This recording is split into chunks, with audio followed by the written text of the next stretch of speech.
Hello and welcome back to another segment. I am Serenity, your host, and this is Ovie Oghoufo, the star of his show. We narrowed it down to 3 titles, so we're going to do a poll on Twitter later on today. It's the OVO Show, Ovie on the Edge, or Ovie on the 40. So just decide between those 3, and whatever you guys go with, whatever the fans go with, that's what the name of the next show will be called. Yeah? Yes. Perfect. How are you, for starters? I'm doing fine. I'm doing well. Just fine? I'm doing well. We got the win last on Saturday, so I'm in a good mood coming into the week. Good. Now I know you transferred from Notre Dame. Compare the two. Now, since you finally had the first game and the first win, and you're just coming from Notre Dame, just compare. So definitely the atmosphere of Texas. I'll say Texas was way louder. I remember our coach always talks about like how, the stadium was going to be loud for the opponents, but it was at times the stadium was loud for me too. I'm over here trying to hear the calls and everything, but it was amazing though. It was an amazing atmosphere. I would say compared to Notre Dame, Notre Dame's pretty loud too, but I don't know. There's something different about Texas. And it's also like all the orange, the burnt orange. It was amazing. It was an amazing atmosphere. I had a lot of fun. It was like electric. Yeah. I watched the stadium. Weird. Yeah. I watched the stadium fill up. Like I was getting kind of nervous when you guys came out there and did your stretches. I was kind of like, okay, maybe people are still scared about COVID. Like I get it. It was the student section was great, obviously. But then everybody else. And then it was like day and night. I don't know what happened between at least 3:10 and 3:30. But it was crazy. No, it was insane because we went out for stretch and like I looked around and I'm like, man, this is a big stadium. And I'm like, oh, it's not really that filled. It's not filled up all the way yet. And then when we come back for kickoff, it's like packed, loud, ready to go. And it made me more like excited. Like it was really I love it. I was excited for y'all. So this is also your first time, your first official time on Bevo Boulevard. Exactly. Tell me about that. That was amazing too. That was a good experience. I've done a walk in the past at Notre Dame, but this one was really nice. Like there was a whole bunch of stuff like out, like the cameras, the highlight video reels, the big Longhorn walking through. Like it was amazing, and like all the fans was out there. It was electric. It was fun. Things are dedicated to like Bevo coming out. Once I saw on Twitter that Bevo was there, I was like, okay, I need to hurry up and get to Bevo Boulevard. And then it's kind of like the fans are here, and then the band is here, and then y'all. And I kind of feel like there needs to be like a little subsection for you guys' suits, y'all's outfits. Y'all came hard. No, yeah. I want to know who was best dressed to you. Ooh, best dressed to me. I'll probably say Deshaun Jameson is one. I say Chris Adamora. He had the pink suit. It looked nice. I say Demo, DeMariana. Mm-hmm. Yeah, he had the turtleneck. I really like that. I might take that idea. See, everybody was talking about Xavier. Xavier too. Yeah, Xavier Worthy. Yeah. He came. It was different. He had the floral and the Palm Angel turtleneck. Yeah. But it was a lot of players. Like everybody looked good though. I would say like those are probably my top right now. I feel that. Yeah. As soon as I saw Deshaun with the light green suit on, I was like, of course he got a suit to match his car. Exactly. Like, for y'all who don't know, Deshaun Jameson has a lime green. No, it's kind of like a turquoise green matted Camaro or Mustang. I don't know my cars, but it's like a 2-seater. As soon as I saw it, I was just kind of like, out of all things. Yeah. Out of all things. It's fine. I like it. Yeah. It looked good, though. Mm-hmm. It did. So then going from Bevo Boulevard into the locker room, what was going through your head? Man, I was just ready to go. Really, at that point, you feel good, you look good, now you're ready to play good. And Yeah, I was just ready to go in the locker room, just going through my routine and getting ready to go. And you played really well. Oh, thank you. Your first time as a Texas Longhorn, you did a really good job. Now, if you don't know, I have your statistics right here. And you ended up finishing third on the team for most tackles. Now, you, Luke, and Demo all together had 30 tackles. Right. You were on fire, to say the least. Thank you. I appreciate that. So, what do you feel like you need to work on? Did you play up to your expectations? I would say for this first game, it was a good, initial game, like coming out game. There's definitely a lot I have to improve on, taking away from this first game. Mm-hmm. Like what? But I would say still, I was proud about the way I performed, especially it being my first game, especially it being in a new team, being able to come on a new team and to contribute the way I did.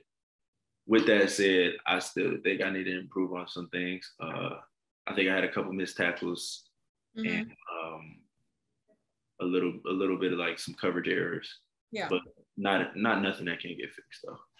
Absolutely. And you guys are facing Arkansas next. Yes. You talk about this stadium being loud. Arkansas sold out.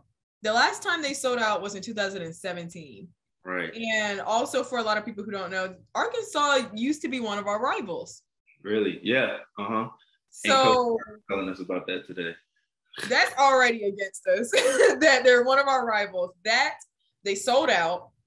And also the fact that Texas is going to be entering the SEC soon in about 3 or 4 years. Mm-hmm. So it seems like, so you guys facing an SEC school, they want y'all's blood.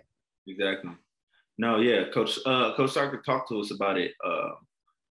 Transitioning to the SEC, Coach Sark always talked about like how like we're gonna have a bigger target on our backs now.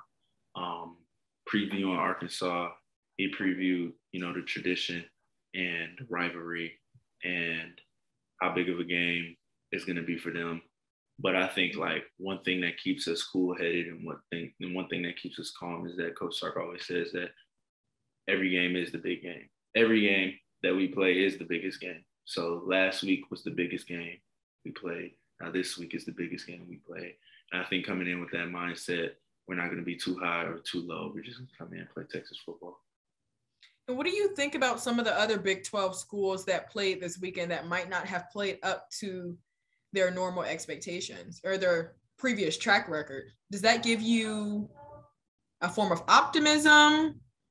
I mean, it's always one thing that I say is that you never know how the team is going to play until they play you. So a lot of close games.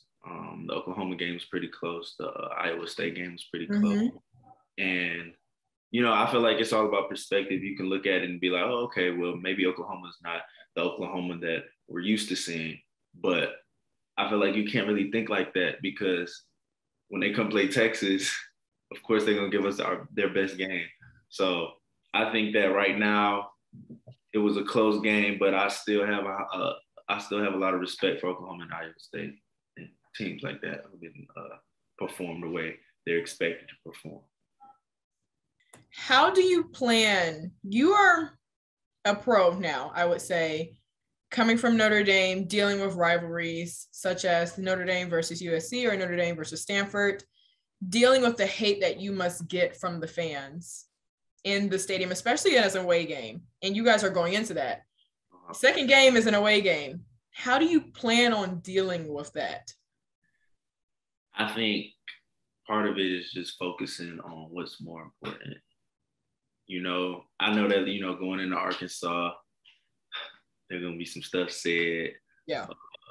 They don't like us. So I think not really focusing on that is going to help us. And that's kind of like what I've like thought about when going against rivals and things like that. Like not let the rivalry affect how I play. Like it shouldn't be, oh, okay, we're playing a rivalry game, so I need to play extra good or I need to play really good. Like that's the standard. You're supposed to play really good. So I think it's just still staying to your roots and still staying to, you know, how your normal routine is. And how do you basically just block out the noise? Because, you know, you can't edit what the fans are saying to you guys. Right. And you guys are expected. That's something about athletes. That's something about athletes that a lot of people don't know. Y'all read the comments. Mm-hmm. Y'all hear them, you know, the trash getting thrown at you guys. I'm not sure how it is down on the field. I just see it. And how do you just stay composed? Because if you don't, you know, then you're the one getting in trouble, but they're not. No, I mean, it's training at the same time too. It's still training. It's not easy. We hear it, we see it, but it's a level of composure that you have to have playing this sport because it's expected. You know what I mean? Like, I feel like once you understand that, okay, it's expected that this school is going to say this when you get here, or these players are going to react like this when you get there. I think that makes it easier to just find your composure. And that's just me. Yeah, no, it makes sense. You're cool, calm, and collected, so it doesn't affect you. Is that the same advice that you would give some of the freshmen? Definitely.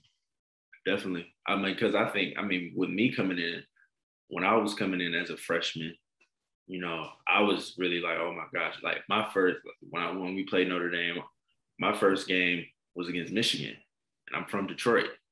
So my emotions is high rise. I'm amped up at everything. It really can't get any worse than that. And with that, I had to really figure out, you know, okay, all right, calm down. I can't be too amped up. Otherwise, I'm not focused on what's more important. Yeah. Focused on the rivalry. So. And, you know, I saw that level of maturity in you when you were playing this past weekend, because like I said, you're new and you never know what's going to happen, but your stats speak for themselves. Like, you had 1 sack, you had this many tackles, everything else. You saw the cohesiveness within the team, and you really saw that you guys are playing like winners, not like you guys just want to win. Exactly. And did that kind of help putting more trust into your coach? Definitely. No, definitely. Because, I talked about this before. Like, this is a big game. Like, last week was a really big game. If you really think about everything, like, it's a new era, new coach, new teammates, and being able to come together with all of this news and still find a way to pull it out, and in the fashion that we did, really shows that, you know, how much togetherness we have. And what it does is builds confidence. Builds confidence week after week. And who stuck out to you the most? Like, you're just proud of them, like, it's an attaboy. You said one more time? It was kind of like an attaboy, good job. Like, who just stuck out to you? I would say I knew Bijan Robinson was like that going in. Yeah. I knew that. Expected. But I would say Jordan Whittington really stuck out to me.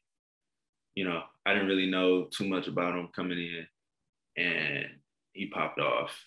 I would say, coming off the sideline. You know, on defense, it's more like I'm on this field too, so I'm seeing what's happening. So I can't really I know Demo had a lot of tackles, but I can't really go in and be like, okay, Demo, you. But coming off the sideline, and I'm watching, and I'm seeing Jordan Whittington break 3-4 tackles, get in the end zone, especially in crucial times when we need it. I would say he definitely popped off. I was very proud of Hudson Card too, you know, getting that start and performing the way he did as well. You know, those are the two people. I've asked that question to each of you guys, and it has usually been the same thing. Everybody is not necessarily shocked at Jay Witt, but it's more so like, well, we all knew he was going to do good once he got healthy. Like, we all knew, but then he just broke ankles and like just pushed through everybody in the most crucial time.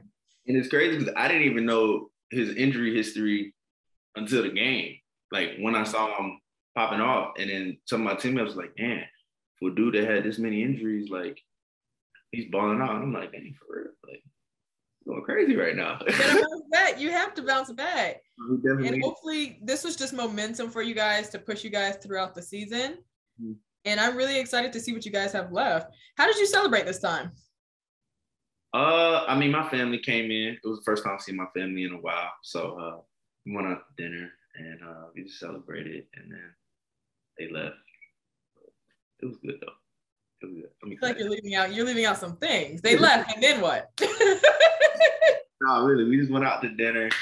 We chatted about the game a lot. We talked about it. My dad was really excited about my sack. And yeah, it was really it. They had to get out early the next day. But pretty much it. Where did y'all go to dinner? Where did we go? We got some seafood. I can't remember where. Oh, like, there's so many places. I can't remember where. We kind of just like went on Yelp, found a place there. Okay. I mean, in Austin, you really can't miss. Exactly. Okay. Well, thank you for joining me again. Next time, this will be titled because they are going to vote on either the OVO show, Ovie on the Edge, or Ovie on the 40. And then it's going to be titled. But thank you for all the Orange Buzz family. Please like, comment, subscribe to the Texas Football YouTube page, and we will see you guys next time.